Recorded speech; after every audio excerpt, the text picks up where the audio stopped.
Wow, this must be our new home. I can't wait to get played with by some beautiful little girl. She'll brush our hair and we'll have tea parties and maybe we'll even... My little pony, ah. Oh no! Brownie! We didn't get a little girl at all. We got an emotionally stunted grown man. What does he want with us? We are meant for 8-year-old girls. Yeah, I just picked up Pinkie Pie and Twilight Sparkle to add to the collection. The collection? Run! And I know just where I'm gonna put them. Put me anywhere, just not next to the flashlight. Bro-hoof! I'm out! Oh no. Ew! He's getting Cheeto dust in my mane. He smells like Ball's energy drink. Whoa! Oh, you are going to be my best friend. We're gonna run Quest and Skype with my internet girlfriend in Korea and listen to Skrillex and... Okay, I was really hoping he was being ironic, but I think he's actually being sincere. And don't think I've forgotten about you, Pinkie Pie. Can pony toys get violated? In episode 7, you won 35 consecutive games of tic-tac-toe against a rarity. My face is worn down from him kissing me. And that's why you're my favorite pony. I wish I could appreciate that he's not afraid to challenge gender stereotypes, but I'm too distracted by the erotic fan fiction on his computer. Oh my god, it's on! It's on! It's on! Oh, my little pony! Okay, this is our chance. Let's make a run for it. We'll come back for you! Now it's time to play with my favorite toy. The most magical friendship of all. Kill me! Welcome everybody to episode 30. That's right, the big 3-0 of UGP. And I am joined with Andy. Hello, everyone. And luckily for you guys, you only have to deal with us. So, yeah, there's no threesome tonight. Not luckily. It's just she didn't show up, so there you go. Yeah. So, we have interesting topics. And I do mean interesting because one of them is going to get some people to a blood rage boil. We're starting off with EA is rumored to be charging $80 for next-gen games. Now, of course, let's put this out there that this is just speculation. Although, word on the grapevine is that this would not be surprising for the majority of publishers. Now, the rumor originally stemmed from a direct translation or conversion of British pounds to US dollars. And it came out that if you are a person living in Great Britain, you're going to be paying 80 US dollars, or whatever the equivalent is in British pound sterling. And I guess that's where the source is, but then again, I personally wouldn't be surprised if they did this. Then again, they haven't taken into account whether there's been an inflationary cost added to a game offshore, which is to say in London or England or whatever, Great Britain, whatever. Yeah. So things cost different amounts in different parts of the world anyway. I mean, if we're to look at what a game costs in Australia, a game costs close to 150 US dollars in comparison, and this is not next gen, this is last gen. Well, so you know what? The problem I have with that, and this is something that I guess, you know, it's finally now we get to talk about this. I've heard countless times from people who live in Australia, you know, they'll come on my videos and say, what are you bitching about $60? It's no big deal. I'll try $120 here. And yes, the Australian dollar is very similar to the US dollar. However, it's your fucking problem, not ours. That's all I have to say. I mean, that's not really a rebuttal, dude. It's not being a rebuttal. It's just, you know, I mean, luckily this system is going to be region free. So, you know, if you know somebody in the States that will be willing to buy you the US version of the game, and it's not going to be absolutely pointless because the tariff laws on transportation alone are going to kill you. Why did I have to do that, though? I mean, if you think about it, it should just be that you're sending it to your friend. Doesn't matter. See, then this is the problem, is it's your government. Your government's fucking it up, not the video game industry. You said it clearly, the tariffs. Well, then again, it's not so much a problem with the government because the government works very well in Australia. In fact, right. recently in a poll, Australia was voted one of the happiest nations on the planet. That's naturally because there's a lot of animosity between, and not to mention, the ESRB that we know here is nothing compared to the fucking Puritans that run censorship in Australia. exactly. Was it Peggy or they use Peggy. Yeah, and those guys are fucking like anything phallic shaped is sexual. Oh my There has to god, be a she reason showed to everything. her thigh. We must censor this. Yeah, I have to agree. I think that Australian gamers are treated like pussies when it comes to their ESRB equivalent. I mean, even though For that, they our recently love goes had out like, to Australia, because you're a fucking awesome nation filled with things that want to kill us. really? Yeah, dude. Everything in Australia wants to fucking kill you. True. Even the drop bears.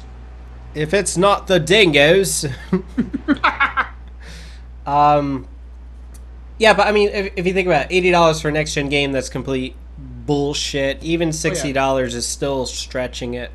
$60 has always been stretching the value of a game, but then when it comes down to it, are you gonna bitch about it, or are you actually just gonna buy it? Then again, I think I actually forgot to give you one of the topics, and this is actually one and the same. I'm going to send you the link so you can kind of see where I'm on this. Surprise topic! Surprise topic. We'll have to have an intro to that. It'll be like you remember Pee Wee Herman's show, the Pee Wee Herman. Yep. Yeah, remember whenever he said, "You said the secret word." Whoa. Yep. Just have that. We're gonna need to get the talking couch installed, but yes. Yes. Okay. So basically, Ars Technica came out with an article a little while back, right after the PS4 and Xbox One, their prices were announced, and they said that gaming has never been cheaper, and saying that if you add inflation, this is considered the cheapest generation of gaming ever. Wrong. Now, I've always had a thing against the bullshit argument of inflation, and this one article, which I sent to you by gengame.net, they went into detail, gave a very well thought out explanation as to why inflation arguments are complete bullshit and really don't hold any water. And one of the very interesting things they came up with, they said inflation has driven down the value of the dollar much faster than income has increased to compensate. And this is before the recession hit, and it's a true fact. If you go and you say, well, an Atari 2600 back in 1977 cost $200, but in 2013 dollars it would be $768, you have to understand that the average income today and the average income then aren't that far off from each other. Yet, the cost of buying things then versus the cost of buying things today has grown exponentially. And that's our problem. This is where inflation is a complete bullshit statement, because, you know, it was $200 then, and you can kind of say it's worth $200 now. And it's interesting because they point out that it is, in fact, a clear 350% price growth as a result of the inflation. Here at the second chart, we'll provide the link in the description. It's less than 50% tax increase by whatever percentage or percentile you are in the population. But that's, you know, inflation has driven down the value of the dollar much faster than income has increased to compensate. And this is, like you said, right before the recession. So there's no way the prices would make any sense. In fact, they are charging hundreds of percents, if not more, over the price of what they should. Exactly. This is an outrage. Yeah. If you look at it, I mean, they're using technology that's pretty old in these boxes, and I mean, I just love it. They're saying the PlayStation 3 was worth my phone. was $600, but in 2013 dollars, it's gained $96. Oh god. That is pretty insane. I knew that the price inflation index theory didn't really work out, because then it would only make sense for them to actually feel cheaper, not to just seem like they're cheap. Yes. But this is... No, that's actually the very, very important thing. Feel. Yeah. Now, most people don't say it. Like, they'll say, like, the reason, part of why I bought the PS4 was that it felt cheaper than the PS3 because it is cheaper than the PS3. You know, you can't cut it any other way. And you look at it where, you know, $300 right now feels like $300 4 years ago for me. Bullshit argument for people to justify things. It's the same thing when you talk about game prices for Super Nintendo. A lot of times people are trying to say that, what do you complain about $60? You know, Super Nintendo games were $80. It's like, yeah, but it was still considered expensive then, and it would still be considered expensive now. You can't say based on inflation, gaming has never been cheaper. It's still fucking expensive for right now. And you also have to take into account that back then, the manufacturing of something like a video game wasn't as streamlined as it is today. Exactly. There weren't video game discs. There weren't like publishing houses. There weren't like dedicated companies to making video games. Exactly. Today, we should be able to sell these games for like 20 bucks easy. I agree. But the problem is keeping the same margins for publishers and such. That's where things like I always throw this back to indie game development, but it's because it's like my bread and butter, and it is the one movement right now, indie gaming, Kickstarter gaming, that is throwing off the entire balance. Why? Because games like this would have the ability of having a $10, $20 price tag with, you know, the quality and care and depth of a $60, $70 AAA title. Exactly. I've been very blown away with a lot of indie titles lately. Which, by the way, this week I have to give a shout out to an indie title that I got introduced to thanks to the Steam sale. Proteus. I'd heard about this indie game about a year ago when I heard about its development. And it was supposed to be not so much a game, but it's an experiment on the... I don't know. It's hard to explain because it's not technically a game. I like to call it an experience. But it's an experiment on what it means to explore. If you've played... there's been a massive amount of games recently that have come out with... new interfaces where they don't tell you anything. You're just basically walking around. Like Flower, for example, for the PlayStation. Yes. Did you ever play that? Yes, I did. But you organically feel how to play it, and eventually you just pick it up. Yep. Now, of course, for anyone who has actually seen Proteus, we're not exactly talking about, you know, the most artistically vibrant world. But it is something that if you play it, if you just sit down and just accept the fact that everything looks like pixel junk and then just do it, it's rewarding because it's an experience that will make you either a better person or a better gamer, because it throws at you a whole bunch of concepts without words, without it's purely music and visuals. There's no words, there's no dialogue, there's nothing. There's not even an explanation as to how you play. You would have to go into the settings to look at the directions of how to play. And even then, they just tell you how to walk and how to sit. That's all you do in this game. Walk and sit. So you become this passive observer. You can't change anything. You can only make things react to your presence, but that's it. And it's just walking over these islands. And that consistently, over time, if you've walked around these islands and you've seen enough on these islands, there are these, like, strange temporal vortexes that the closer you get to them, the quicker time passes in front of you until you jump in, and then you jump to the next season. And so you're able to see the same little island with all its little frogs and turtles, and well, you can tell them apart basically by what their basic shapes are and how they react and how they... And some of these, there are some moments where you find some peculiar places on these islands, which I think there are 4 islands or such. I haven't played it as much. I've only played it a couple of days, and I've been blown away. And these are sessions of like 10, 15 minutes, or if you could sit down, you could play this for hours, and you could always find something new. It's like, it's a work of art. It's not a game anymore. It's an experience. There was actually in one of my first playthroughs where I found this ginormous, like tree that's about the size of a fucking building near the center of the island, the first island. And the mood is heightened by the music. And whoever the composer is, you genius, sexy son of a bitch, I don't care if you're a guy, would kiss you. Because it is the perfect level of depth and melody, and it's, since it changes with everything that you view in front of you, it's like this constant flow of information and emotion without portraying anything.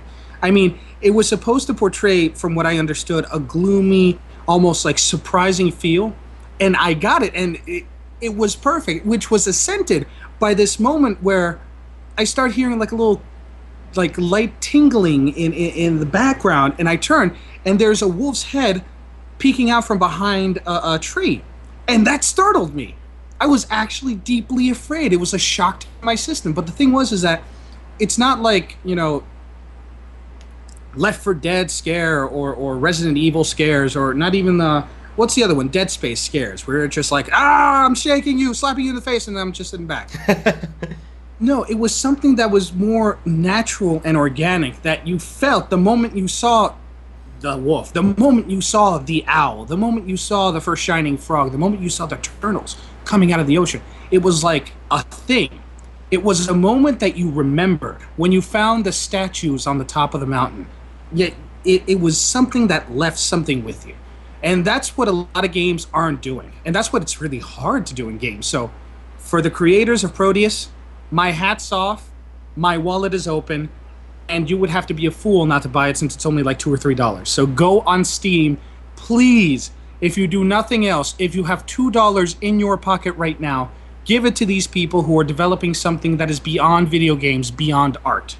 Sit down for 15 minutes and blow your fucking mind. That's my indie moment of the week. Well, now back to like pricing a little bit more. One thing I have to say is Watch Dogs. You know, it's a game that it's going to be one of those games that's going to be out on the 360, PS3, everyone's going to want Xbox to play One, PlayStation 4, PC, and they are releasing a Wii U version. Explain to me why. Why are they releasing a Wii U version? No, not that. No. Explain to me why the price is the same across the board. Because of marketing, my friend. And because it's easier to sell a single price and force it into the subconscious of the buying masses as the stable price of video games. Here's the fatal flaw in something like this. Look at DVDs and Blu-rays. Blu-rays were always priced higher than the DVD version because you were getting more out of it, right? So why the fuck would somebody spend $60 on the PS3 version when clearly the PS4 version is going to be better? Better graphics, better textures, you know, there's a lot more that would go into a PS4 version than there would be that goes into the PS3 version. You're absolutely right, but this is a market standard that has been created since the last gen. And it's a trend that we're going to keep following because it's familiar to marketers to price point this across the board. But this is what's killing gaming. It's bullshit like this. It is bullshit, but the thing is that if you price a game less than you do for one system to another, people are going to start noticing that one system is less capable than the other because the game costs cheaper. And they did this though. They did this when we had the Xbox 360. When that first came out, the PS2 versions would cost $50. The Xbox 360 version would cost $60. You know, the same thing. If it was released simultaneously on the Xbox and Xbox 360, it was the same deal. It was a $10 difference between the two versions. And you know, you saw, okay, if I bought the 360 version, I was clearly getting more out of it because it cost $10 more. Yeah, but you weren't. Well, all you got was basically a version that was closer to a PC port. That's all it really was. It's like, yeah, you're that middleman, you know, the one that, you know, you just cost $10 more than the PC version. The PC version's better than your version's better than the Xbox version. Go figure. Basically. But, you know, and of course they release a collector's edition, a limited collector's edition of Watch Dogs for a franchise that's not even, like, promised. You know what I mean? It actually is something that I've seen other... I do agree. That move made me think that Watch Dogs isn't being as humble or as cautionary as it should be. I am all for new IPs. You and I both agree. Yes. We love new IPs. Exactly. We want new IPs. We're sick and tired of old IPs. We want new IPs. But when the IP is so blatantly bold to come out with a special edition like that... Exactly. Simply not to provide a new service, not to provide additional... No. Just to get more money out of you, to get the same stuff everyone else will. It's not... Video games have never been a status symbol. And if you out there think that a video game and the price of it is a status symbol for you... You are as demented as the majority of the members of the Tea Party. Okay? This is a level of dementia that scares even the church. So we're not going to get into that. And my apologies if you are offended by that blatant truth. But games are not a subject that you can show off and say, hey, because I bought this $70 or $80 version, that makes me better than you. No, it just makes you stupider. But I mean, I miss the good old days of gaming. Like I'm talking about last gen. I'm talking about, when the PlayStation 2, if you bought a first party title, it was always $10 cheaper than a third party title. So, when Jak and Daxter first came out, it was $40. Yet if Madden came out, it was $50. Jak 2 came out, $40. Jak 3, $40. Then again, but like I yet said, you would buy Need for Speed Underground 2 for $50 each. we're now dealing with a system that has been streamlined. This has been going on for decades now. We've perfected the art of. I know, but it wasn't always the case back in the day. Back in the day, you look at when people are talking about Super Nintendo games and they're saying, yeah, it was $80. Yeah, it would be maybe 1 or 2 games a year would be $80. The rest of them would be cheaper. Like, people are saying the same thing for PlayStation. Like, PlayStation 1 games were, $70, $80. It's like, no, they weren't. That you'll have just one jackass that pulls out an old, ad for Best Buy and say, yeah, look, they had an $80 game, not realizing that that's basically the equivalent of, today's collector's editions. They had collector's editions back then. But most games were $10 cheaper than the N64 version. I remember that very clearly. I remember games being $40 for the PlayStation. Games were supposed to be between $40, $50. Everyone knew that, and that was a staple. That's why when the last gen came in saying games are $60, that was an uproar. But we were the complacent masses that just didn't say anything about it. So it passed. It became a market standard. What makes you think that they aren't going to raise it up to 80? I think they will. That's the problem, and this is where I think the industry is completely pricing themselves out of reach. And for some to say, "Oh, you're cheap, you're poor," it's like, no, I'm not fucking poor. I can afford these games. That's not. Bitch, when it comes to that's cheap not and the poor, problem. buy a PC, motherfucker. Look, yeah. Look, this is coming from a person who spent $1,000 on a graphics card. I can afford a $60 price point. What I'm trying to get at is the game is not worth $60. It's the principle of the matter, is what I say. Well, not only the principle. It's like, what am I getting for my $60? That's what I have to say. Am I getting $60 worth of content? To me, most cases, no, I'm not. I look at a game like, for instance, let's say Final Fantasy 13-2. Was that game was that game ever worth $60? No. It was Unless worth, you're a Final Fantasy fan, then we really can't help you. But then that comes to argument of, if you slap Halo on anything, they'll still buy it and it's still God. Like that what I'm trying to say is, based on what I got out of that game, I didn't get $60 out of that game. Now, the same argument can be said about, Call of Duty, and this is where you'll call me a hypocrite. You might say that, Jack, you're an asshole, you're stupid, but I got more value out of Call of Duty than I got out of a fucking Final Fantasy. Why? Based on the amount of fucking hours that I've invested in Call of Duty. Now, we're talking about something where, any day I get home, I had a long day at work, I'm stressed the fuck out, I just want to play a game. I know that it takes me a minute to turn on my system, jump into a match, and have fun. But see, there's a double... That argument is far too grayscale, because, see, it comes down to this. I'm bringing back League of Legends. Now, that's for free. Those of you who don't know, can I get to it? Yes, you can get to it, and I'm a diehard League of Legends fan. My friend Jack here has been trying to make me play League of Legends. I hear a lot of good things. For those of you out there who play it, good for you. It doesn't strike me as interesting, and it hasn't grabbed me. And that's the reason why something like Final Fantasy wouldn't grab you. You could pay the money, but if it's not your cup of tea, it ain't your cup of tea. Exactly. It's as simple as that. So, the gradient scale that you're trying to talk about, how much entertainment you get from $60, it's impossible. I know, but it's two different arguments. I'll agree with you. Now that I'm thinking about it, it's two different arguments. The thing is, I totally agree with you. When I had Call of Duty, I'm not a big fan of Call of Duty, but I did have a lot of enjoyment out of it. And the few times that I ever sat down and played a Final Fantasy game, either with a friend, or because I had ported it, or because somebody gave me the thing to try it out, I have to say that as interesting as the artwork is, I'm sorry, but once you've played one Final Fantasy game in the past 10 years, you've played them all. This isn't especially in the past 10 years, because ever since Final Now, Fantasy X, I'm it's not been a saying downward spiral of the shit. original Final Fantasies in the olden days. I'm talking 16, 32-bit art. No. Those were fun. Most of them. A couple of them.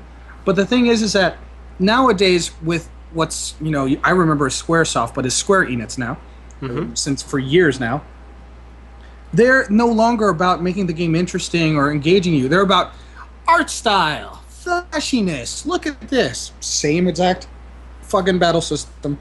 Which, don't fucking argue with me, because because of the fact that you can move around in a battle now does not make it at all interesting. It just makes it a ported MMORPG. Yep. Okay? And it's flashy, and we're all androgynous, and no penis, and yeah. That's basically all you're going to get out of the game. Some ridiculous, contrived plot that no one's going to pay attention to, because now apparently, instead of having a female protagonist that is actually strong-willed and singular, no, she's just eye candy. We've turned the protagonist, the idea of a female protagonist, which is supposed to be a big step, into just taking 5 steps back by turning it into just pure eye candy. And don't tell me that any female in any Final Fantasy game is not eye candy. In fact, their special, quote, armors are always the most revealing. And we see that across the board. But no one is more guilty of that than Final Fantasy. Yeah, it's true. It's like, you got this breastplate, but your legs are exposed. The last Final Fantasy, when you have a character whose motorcycle is made up of 2 women, because that was in the last Final Fantasy game. There was a character who was able to summon a motorcycle that was made of 2 women. Now, I'm not going to throw this out, and I'm not going to be the feminist here saying, I'm just saying, you know what? Phrasing, content. You got to think about this shit. I know the translation from Japan would mean that it's sexy and hip in Japan, but on a worldwide stage, something like that, especially since you've turned the main protagonist into nothing but pure eye candy, you might want to, be conservative about a few things to at least provide a little bit of gravitas to the plot. Because that's all you're going to take. That's all anyone who plays the recent Final Fantasies is going to take away. Oh my god, tits. Oh my god, CG.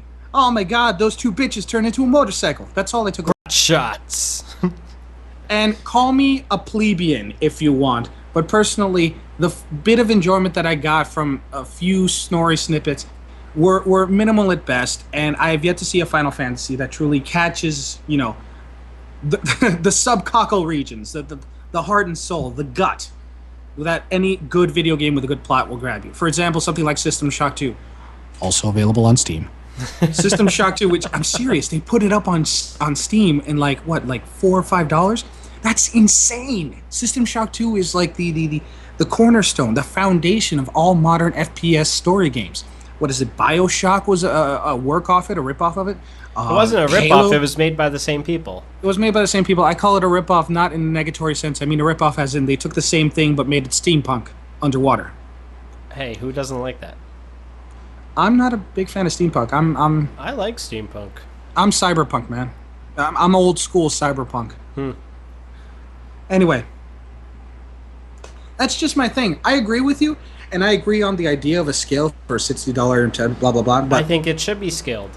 Because if you look it's at too it, it's too great scale. You can't tell me that a game that cost $50,000 to make versus a game that cost $2 million to make, they shouldn't be the same fucking price at launch. Or in the case of a new IP, you can't tell me that, okay, look at Knack. It's an unproven IP. Why the fuck is it $60?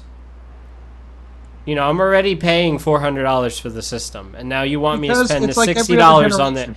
It's just, it doesn't make sense. They got to make back on their investment. Yes, I know they have to make back on their investment, but the cost of entry is being set a little too high. Because you look at a launch title, it's always going to be shit.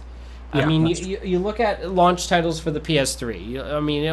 I think MotorStorm. It didn't have a lot of depth to it. You look at Perfect Dark Zero for the Xbox 360, same thing. It wasn't worth $60 because they didn't, it wasn't a proven game, or it was lacking on content because of it being a launch title. Oh my God! Do you remember what was that Nintendo Wii game? Red Steel. Red Steel. Red That was Steel. supposed to be the system seller. Oh God, that was horrible. You think that's horrible? When I bought my Wii, I bought that game first. You're like, look at me, I got a sword. I did not get past the first level. By the middle of the first level, I took the disc out, and the next day I returned it. I'm like, I'm sorry, but this is shit. Yeah, that's literally what I told the lady, and the lady said, "Yeah, we know. I'm sorry. Here's another game." That was just not. I couldn't do it. That was The just game is broken. The disc looks fine. No. The game is broken. Who the fuck puts down their gun to sword battle? Speaking of ridiculously useless shit, why the hell is Nintendo filing copyright for Seaman? I have no idea.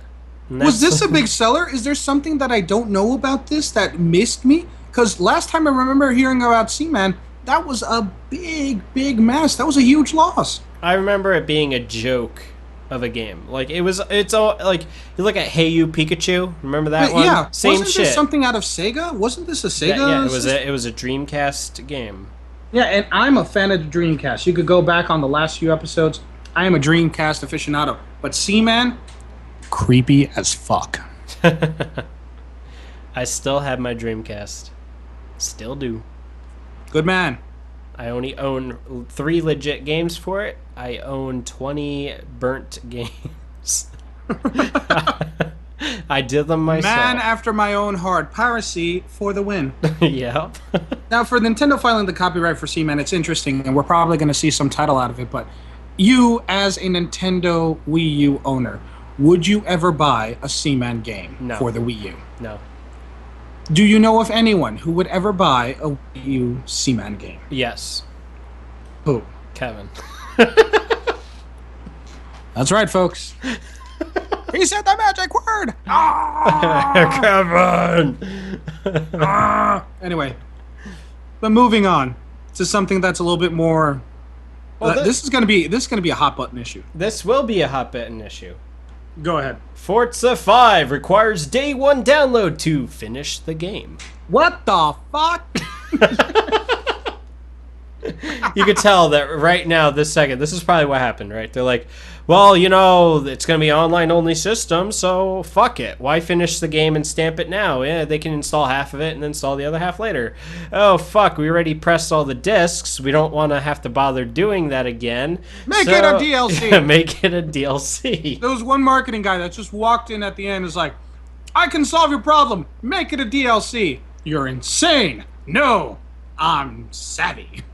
This is probably the same guy who had the idea of putting the extended ending for Mass Effect 3 as a downloadable content. Okay, now look at it this way. Now, as much as Microsoft, you remember in their demonstration when they were talking about Xbox Live, they're like, we have more servers than there were servers in 1996 or some like stupid thing. It's like saying my car is faster than a car manufactured in the 1920s. It's just like, what the fuck. Congratulations, you're beating an Indian on a horse. How good do you feel about yourself? Exactly. But this is one of those things where you look at Nintendo. The Wii U required a day 1 download, and we all know how bad that was. You look at Microsoft's history. At one time, Christmas Day, Xbox Live went down due to the sheer number of consoles being activated, turned on, and updated. And you're going to tell me that a fucking launch title isn't going to take down Xbox Live when every owner, every person that buys this game with their system is going to download it day 1. They're going to insert the fucking disc, and it's going to tell them, hey, look, you have to download, 3, 4, 5 gigs of data. Womp womp. This is obviously going to be a problem. It doesn't make sense. I just can't understand this at all. Like I really do think Microsoft is run by complete morons. I think they've jumped off the deep end, and the thing is that in this scenario, there's only two things you could do: go back on your word and take a huge hit, or just keep rushing through. I think they're stupid. And in this strategy, I think they're just going to power through, and think that because they're a name brand that has been around since most of us have been alive, and yeah, a lot of us have grown up with the idea of Microsoft being a giant that has been around since the beginning of time. They're thinking that, like any other foundation of civilization, nothing bad can happen to them.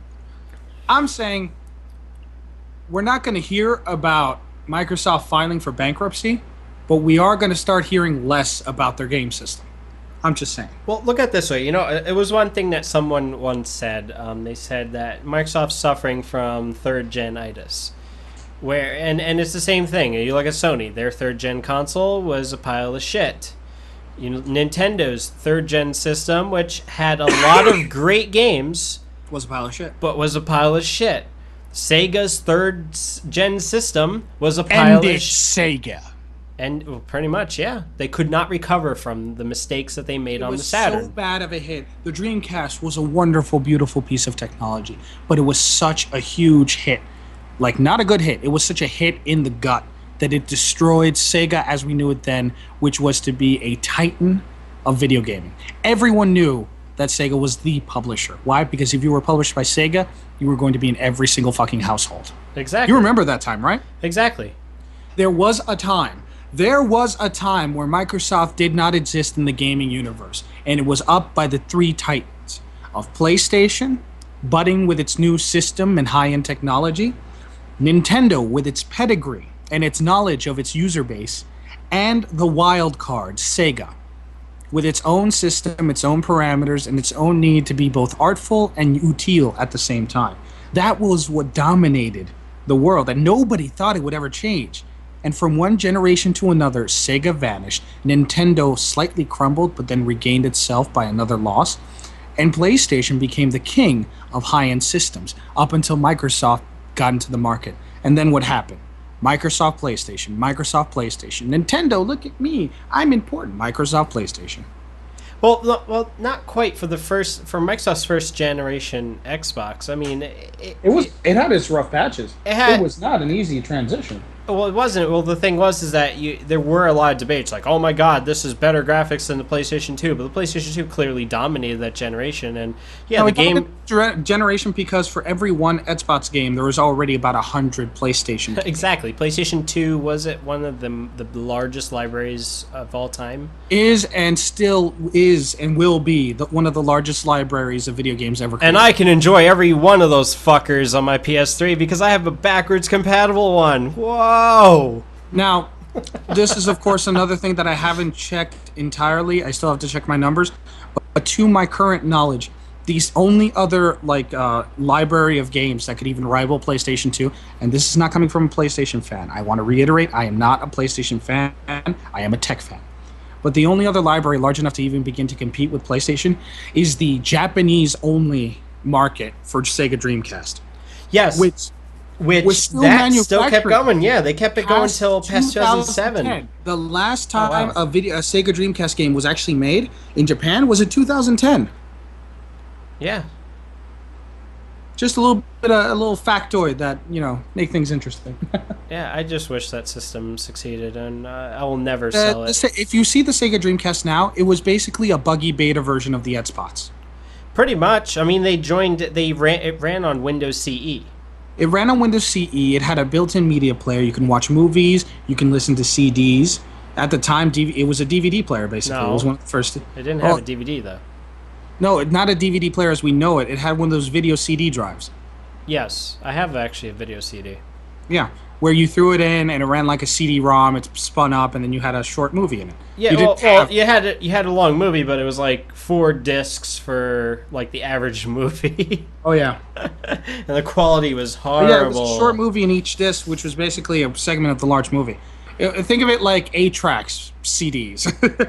Yep. But anyway. And so, not only that, but it also was one of the first. It wasn't the first video game system with internet connectivity. There was another game with internet connectivity, but Well, they had internet connectivity for this Genesis and Super Nintendo. Yeah, for the Genesis and the Super Nintendo. It was called the X-Band. Yeah, but it really didn't work out because especially with the way that dial-up was back then and the exorbitant price of an internet connection for the average household. Yeah. Wasn't I mean, gonna- of course it didn't take off, but like Sega, I believe, wasn't it the Dreamcast? But the Dreamcast was the first one to have it built in, though. Yeah, it had it built in. It was an external modem, and on top of it, it was built in specifically for which game? Phantasy Star Online, which was Yep. one of the first console-based, massively multiplayer online RPGs. And this was back in the fucking 90s. This was at the end of the 90s. Tell me that is not fucking incredible. It was. I mean, I remember when I first laid. Why do we eyes always on get that into a system. rant about how awesome Dreamcast is? Well, because the Dreamcast is awesome. We need art, and now for our lovely fans out there who made art for us, we need a picture of a platypus lovingly hugging a Sega Dreamcast. You know someone's gonna make one. I don't care if it. Well, let's not do Rule 34. That's for some other time. But at least let's get one PG image so we can use it. Exactly.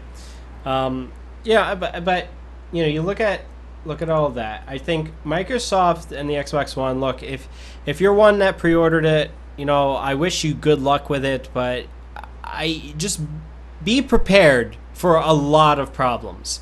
Because you have a console that the hard drive is not user replaceable, so you're going to run out of space. 500 gigs is nothing today.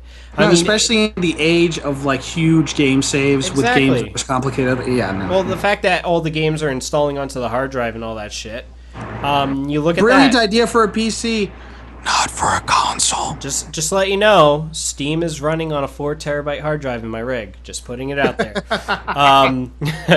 That's 8 times bigger than the Xbox One's hard drive. You know, I kind of feel bad at taking pot shots at console gamers now because it's just too fucking easy. it is. I feel sorry for console gamers nowadays because they are fucked. Look at they are. But look at it Yes, this way. I'm sorry if this is going to throw off the censor scale, but holy fuck.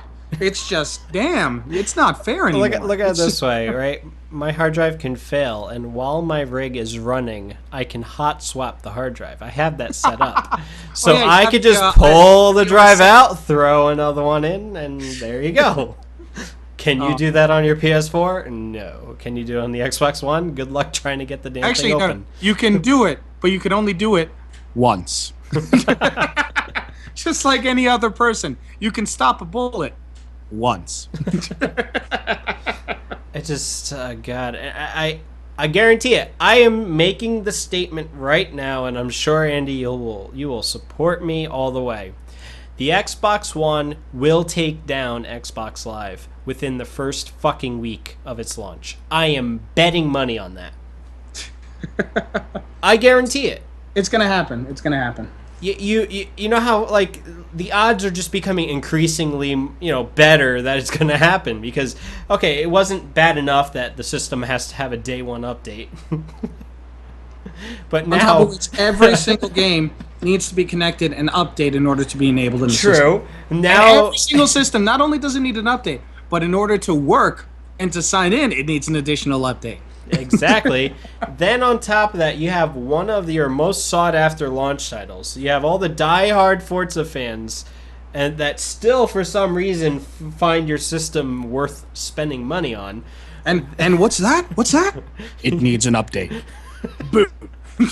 I wouldn't be surprised if Forza 5 becomes one of their top-selling games. I Sorry, think if it they is. sell it for the Christmas season, people aren't going to be playing on the system until maybe February. Well, actually, you know what? Then that's actually an even better statement. Is you look at the Wii U or any other console launch, you're gonna have the diehard 20-something-year-olds that are buying it for themselves. They're not gonna fucking wait for Christmas. So that's gonna be the first outage. Second outage is Christmas Day. All you rich son of a bitch kids are gonna open up an Xbox One and be like, "Yeah, Dad, thank you for fucking me with this system." Jesus, man. It's what it reminds me of it. It's like in South Park They had an episode talking about the iPad and with Apple and everything. So he's like, "Mom, thanks again for fucking me." And he's like saying this in the middle of a Best Buy. He's like, "Maybe you should lube up before you fuck me." And he's just like, because he got the system. So the what do you call it? The Toshiba Handy Pad or whatever it was. So the Handy Book. There you go. So it's going to be like that, right? You're going to have a bunch of kids that open up the Xbox One because their parents are made of fucking money. And when they go to turn it on, they're just going to sit at a blank fucking screen because they can't activate their shit.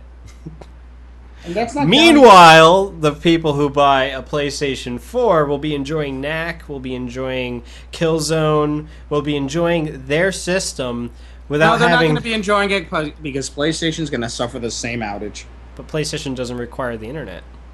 No, but they're all going to log in, and for any updates and downloadable compatibility or whatever. But, again, it's not going to affect everyone because, oh, great, you can't play online, but you can play the system still. At least you can play the system. Microsoft, on the other hand, you're fucked. Yeah. You're just generally boned. Well, thank you for installing half the game. Purchase a new hard drive for the other half. Well, which Microsoft could do. They could preload the other half on the damn system. Yeah. I'm pretty sure the system is not fully manufactured yet. I'm pretty sure they can flash these damn systems with, like a little partition that says... I don't know. I highly doubt it when it comes down to it. Especially when we're looking at a plan that's been going on for a few years now for a product that's going to be worldwide and it's going to be dropped all on the same day across the planet. Oh, no, I'm pretty sure, though, that they're still in the final testing phases of the hardware. Oh, wait. No, wait. This is Microsoft we're talking about. They don't test shit. Oh, now. Red Ring of Death, anybody? Oh, come on. Anyway. I love IGN. What 1 year, this is like the old school IGN. This is the IGN I used to like. This is before Colin Moriarty and all these other douchebags came on board. They used to have a segment called the Weekly Mailbag. And it would be Jessie, whatever the fuck her name is. She would read these different questions and answer them. So one, they said, "What do you guys do around for the holidays?" And they showed each individual, each individual group. So you had the Nintendo group, you had the Microsoft group, the Sony group, and the PC group. So they showed Nintendo, and of course they're playing like Mario Galaxy, and they're playing some games, sleeping and stuff. You have the Sony guys, and they're showing the Metal Gear Solid 4 launch date, and it's one of those calendars that you rip off the pages. Yeah. So it shows a question mark. They pull it off. The next page shows question mark. So then you had the Microsoft gamers, and then they show a whole wall full of Xbox 360s with red ring of deaths, and then they're looking, and you see them with their finger pointing, and then they see one that's still working, and they go, "Oh."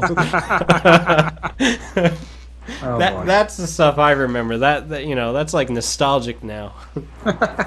But it is one of those things where I really. Again, I don't see why people are buying Xbox Ones. I think the fact that it sold out amazes the shit out of me. It'll piss you off more because they're going to make their money, okay, whether we like it or not, simply because of the fanatical buying mass. They want to get their Call of Duties, they want to get their dogs. Yeah, but they could do all that shit on Sony. They could do all that shit better on a PC. But hey, you're probably going to hear me whine, but yeah, anyway. Yeah, exactly. I mean, look at Watch Dogs. I'm not going to fucking buy it on a PS4. I'm going to get it on PC. Well, if it comes out on PC. Well, no, it is coming out on PC, but if I'm buying it, that is still up in the air. I'm gonna buy it simply because of the fact that I'm interested in new IP. I don't like how bold it's going out, but I am interested in the fact that they're at least trying something new, and I'm sick and tired of rehashes. Exactly. Look at Assassin's Creed. That shit's old. Yeah. I did like Remember Me. I don't know if you played it. I highly suggest anyone out there that hasn't played the game, it's worth picking up. Is it worth $60? No, it's not. But it is still a very interesting idea. I was blown away at the graphics. On the, disclaimer: this was the PC version. but it was very interesting. I really liked it. And I hope they come out with a Remember Me Too, where they can refine certain aspects that were, undervalued and underdone. But it was definitely a very well thought out game. But for an arcade game that was developed, I think it was very impressive how far they got. Yeah. So kudos points to Remember Me. Now, I'd like to end the show with a bit of a hats off to our lovely, lovely Hannah Godin in Sweden. She provided with the art for the last episode, which we got right after we had filmed the episode, so... Well, that was the interesting thing. We got that picture before we even asked people to draw pictures. Yes. So... Like, literally in that episode, that was the funny thing. We asked people to draw a platypus. But then this person draws it right after we record it, before we even upload it, and I was just like, wow.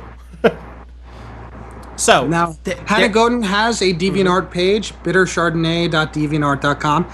I definitely suggest you check it out. Also, she is working currently on a webcomic based on a few ramblings on a bunch of friends of ours that, well, obviously it's not PG, but I definitely suggest you check her page out and be updated, so you might hear about this upcoming webcomic. True.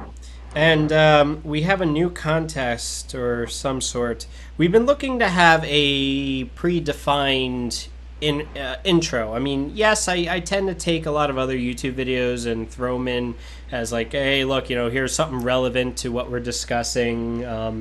Let's put that as the intro.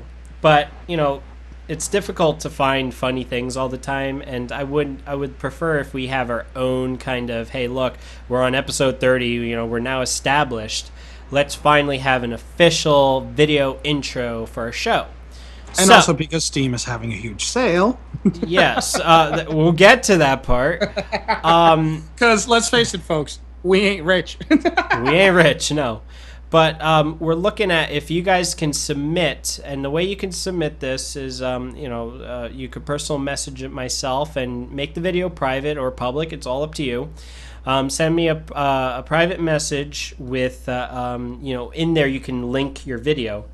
And whatever we decide to use as our intro video, we will be rewarding you with a game from Steam. Yay, golf clap. Golf clap. There we go. Now, of course, this is a mystery game. So, we will give you a game that is both decently priced, but very much on sale. And we're not going to give you a shit game. We're not going to be like that. It will be good. We promise. We're not going to surprise you with Proteus, which you definitely should get Proteus. I'm kidding. I'm not kidding. I'm serious. You definitely need to get Proteus. But we're not going to stick you with a shitty... It's not shitty. Just like a low game. No. You're going to get a game, which hopefully you don't have. I mean, look, we'll ask you if you have the game before we get it for you. We'll do a drawing, and then we'll contact you privately, and then we'll give you the game. But anyway, no, there's no drawing. There is no drawing. This is not one of those random things. It's if your video intro is good to the point where we choose to use it, you will be the one that receives the game. That works. I mean, that's the contest. It's like, hey, look, we were looking for creativity. I mean, it doesn't have to be this like awesome explosion shit going on. No, it's something that is relevant to our show, what we're all about, and it's going to be a three-way decision. It's not going to be only mine. It's going to be Andy's as well as Kira's. So, now, of course, for runners-up, we'll spend a few minutes on the next episode after the entries are in, or for every few episodes we get a few entries in for runners-up. Yeah, we'll definitely show like honorable mentions and stuff. We'll definitely throw those in there and stuff. But the one that we do choose, we're going to put your name and a link to your YouTube as the intro provided by on all the episodes from now on. Definitely. You can actually feel free to do that. If you're going to spend time, like I know people that know After Effects and they know all this great shit, feel free, put your created by, put that in there. You're more than welcome to do that, I see. Instead of us coming up with something or lashing something and then letting it I evolve. fucking suck. I'm gonna say it. I fucking suck when it comes to it's video not editing. only that. It's I not hate only it. that Jack sucks because seriously, he sucks. But that's not the point. The point is that we want you to give a little part of yourself to the show. If you like the show enough and you want to provide a little bit, give us something to work with, give us something that you can feel proud of, and make the show a little bit yours as well, go for it. Trust me, we like you more than you like us. That's coming from Andy. That's coming from me. Which, the comment that was stated last week, what do you call it? Because I said, why are people flagging this as spam? And Kira said, because it's Andy. Because people hand... Speaking of comments from last week, I think we should go over 2 or 3 and then sign off for the night. What do you think? I agree. Go ahead. Okay. Let's see. There were a few that were asking you about price points for their rigs and what they were planning, whether it would work or not. What is it? Permafry 42. Yeah. Hey Jack, I'm looking at a $1,500, possibly up to $1,900 new computer. I'm considering getting a 780 on either Boxing Day or Black Friday. If I remember correctly, Boxing Day that's Canadian, right? Yeah, he is from Canada. Canada. Anyway. Okay. Is there any other graphics card in that price range that I should consider, or is the 780 the best choice for the price?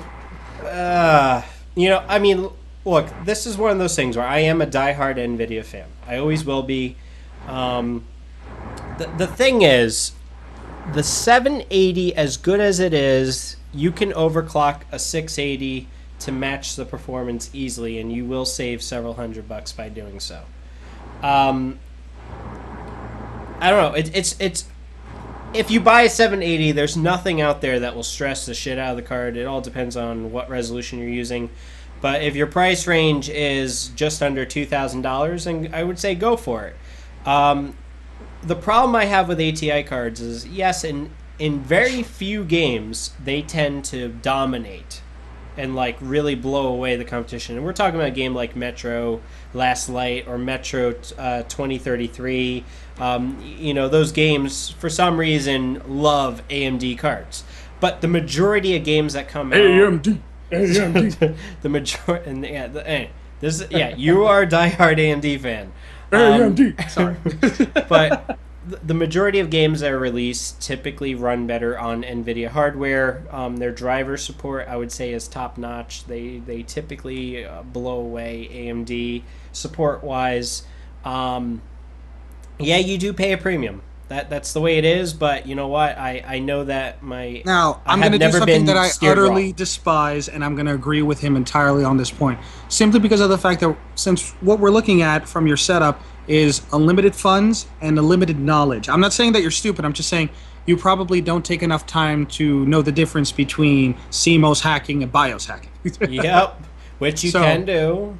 Which you can always do, but if you want to take the time to learn, that's even better. Makes you a better all-around person. And for anyone out there wanting to learn more about computers, just imagine me giving you a big hug and then punching you in the face. At this point, I'm going to ask you, do you want to just do a tech podcast? Okay, how about this? We'll make it up to we'll leave it to the viewers. If you guys want us to actually focus on making a podcast, which most likely I will take an even heavier part in development, subscribe to me. If I'm able to get more than 100 subscribers, I'm just looking for 100. If I'm able to get more than 100 subscribers, we're starting the podcast. Agreed, and I'm putting his link in the description. Yeah, no, link my channel, which isn't really a channel. I just, I don't post stuff. But if you guys want us to rant about tech as well, get me 100 followers. And I'm telling you, I know more about technology than I know about games. So I know more about technology than I know about current games simply because it's part of my job. Yep, same here. We both carry a profession in computers. So we're gonna leave that out there for now. Anyway, another question from Pure Justin Zero. Jack, is it possible to game on a Core i3i and have 8 and have 8 gigabits and an Intel hard drive? Oh, where the fuck is this comment? 3 days ago, Pierce Justin Zero between two of Mr. Suck My Balls 32's comments. Which, by the way, Mr. Suck My Balls 32, I'm currently located off one of the moons in Hull. I'm basically one of the few people flying around in an Orca and helping people out on the belt. So you just message me. You already have my name. No, I have to say, Mr. Suck My Balls 32, I have to like the stuff this guy writes. Yeah, he's one of my favorite viewers here. His comments are not stupid, which is rare. True. No, he's very well spoken, and I just love the arguments he gets into. It's The some most idiots. important part is that he knows what he's talking about. And yes, Yes. if you're a bastard in Eve, you're a friend of mine. So, okay, Jack, is it possible to game on a Core i3? It's probably a typo with the I. And have 8 gigabytes of RAM, I guess, and Intel HD 4000. Intel HD 4000 is only good if you're going to be playing on games that are more than 5 or 6 years old. The Intel HD is currently what I use for League of Legends on my tablet. Works really well. But, you're not really going to get much out of it. Now, Intel with Haswell, and this is where if you really want to game with integrated graphics, the new Haswell chips have, we're talking about mid-range NVIDIA cards integrated into the CPU. And it's amazing. It's amazing that they're getting the level of like a 650 or a 660. The jerk-off motion in my soul is all I need They're to doing it, though. That's all I have to say. It's just a glorified heat. Okay, we're not going to get into this. We're not going to get into this. You want us to get into this battle, folks? Get me 100 subscribers. All I'm saying is you're best really putting in something. I would say any ATI card is better than Intel HD 4000. Oh, you son of a bitch. How dare you? Okay, no. Keeping it civil and keeping it focused. Let's move it along. A $20 AMD bar. You cheap bastard. You cheeky bastard. You hit below the belt, good sir. That's uncalled for. An AMD APU is Dude, you know I can't say anything about this. Let's move it along, okay? You're a marketing whore. That's all you are. You're a dirty, dirty whore. Who's the dirty one? The one that has to have sparks flying Shut out of up! the rig? Sparks are cool. This is coming from the guy when I was in high school. You had a laptop that literally if you unplugged your power cord within 5 seconds, the battery would die. Yeah. Oh my god, I remember that piece of crap. And you were playing StarCraft on that baby. Oh yeah, I ran StarCraft on that baby. Maximum overdrive. Yeah. My cell phone can play that game Maximum Overdrive. I know. Hey man, this was back in mid 2000s. What do you want from me? But yeah, you seriously need to buy some sort of dedicated card because you're not going to get much out of that. I mean, if you're going to play League of Legends or any Flash games or, like things like Plants vs. Zombies, yeah, it'll do fine. But if you're going to play anything like Watch Dogs or, Crisis, you're going to need something a little bit better than that. Yeah. And it's worse if you have a laptop or an Ultrabook. They If you have a laptop, they I'm actually sorry, they this- actually underclock that processor very severely versus the desktop version. So They say it's to save energy and to keep from it's overheating, but it's really just to limit it's about 2/3 the performance of the desktop version. So, yeah. So for laptop owners out there, sorry. Yeah, well, I have 2 laptops with Intel HD. I use that solely as a power save mode. Like my one laptop has 2 graphics cards. It has the Intel HD 4000 and the NVIDIA GT. I think it's the 640. Yeah, 640M. Which it's a Kepler card. I like it. It works fine. It plays Need for Speed Most Wanted easily. I don't know. I don't really game on laptops anymore. Once I built the rig, I was like, yeah, I'm done with that shit because it just costs so much money to be on the bleeding edge to play games on a laptop. You'll spend $3,000 on a laptop. Unfortunately, you get into Apple territory when it comes to laptops and such. That's why, when it comes to gaming, folks, and you're strapped for cash, and you really think it costs too much, no, it doesn't. Stick with a desktop. Sit down, shut up, and learn this shit. And Because you could toast some popcorn off the exhaust. Oh yeah, because it's all about the sparks, baby, and the possible fire damage. No, I'm not. Hey, I'm not even saying ATI. The amount of heat that shoots out of my Yeah, that's 690 is insane. You will toast a marshmallow off the exhaust. You could probably fry an egg if you put a pan next to it. But anyway, you could light a match off the exhaust. I'm not kidding. Now, Nihilist Solitude, thank you very much for wanting to donate your very nice computer, but no, I'm sorry.